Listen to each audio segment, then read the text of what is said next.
We don't have the camera crew here all the time. Boom mic! Oh, I didn't even know it's the boom mic! I don't want us to have a shallow story, but I want us to have a story that we know we can really execute and deliver. The way we approached Starhawk was different than the way we approached other stuff in the past because we knew that we had a really fun, successful recipe with the multiplayer. And what we wanted to do is kind of take it in a slightly different direction. And so we didn't want to do just kind of what's become the bog standard sci-fi. We wanted to give it some kind of twist, something kind of unique. There were two lines that we really needed to avoid, and one was the Space Marine line, and the other was the military line. We wanted to find something in the middle that felt like it could really stand out in that crowded market. And we ended up settling on Western because that seemed like an interesting mix of two genres. You know, we retain a lot of the tenets of the sci-fi. We've been very conscious of making it accessible for people to kind of grab hold of and hopefully take on as their own. And we wanted to really try to work into this universe a very coherent theme of why these guys are out here. And that's where we came up with the Rift energy. This is something that is a very high density, high efficiency energy source. They develop a way to mine it, and they start setting up these mining operations. More and more people made the rush out to the frontier to try to seek fame and fortune. Unfortunately, life as a Rifter was fraught with peril and a lot less fame and a lot less fortune. It's only then that we discover that Rift energy has that little dark side. If a human is directly exposed to it, it induces this transformation and they mutate. The Rift energy permeates their body, their mind, and they end up becoming enraged, hell-bent to protect the Rifts from the Rifters. And that's one of the factions in our game, the Outcast. And they form these roaming war bands that go from corner to corner in the frontier, all the distant colonies. And that's the backdrop against which our hero shows up.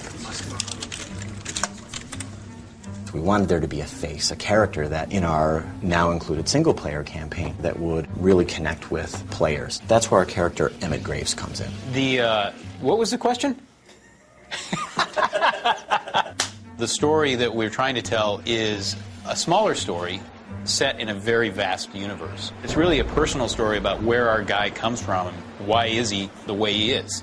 Emmett and Cutter, their gearman, basically travel in their dropship for many, many years throughout all the distant systems in the frontier. And they become rift salvagers. And so Emmett ended up being almost like a hired gun, like a gunslinger, protecting claims, going to colonies that were being attacked by outcast warbands. Heads up. You have a group of pissed-off scabs coming down at the spires.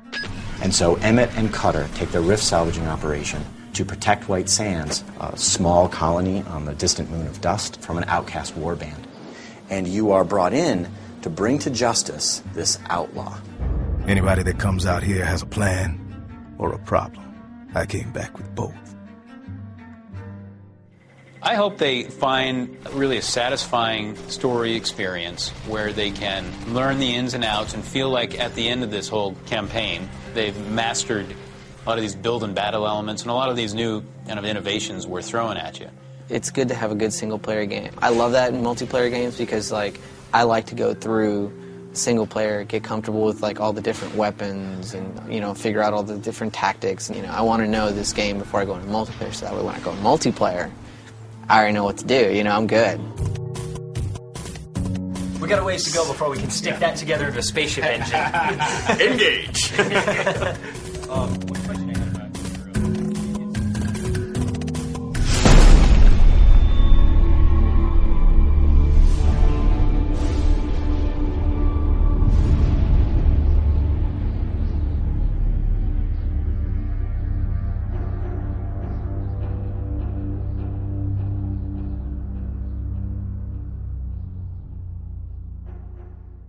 PlayStation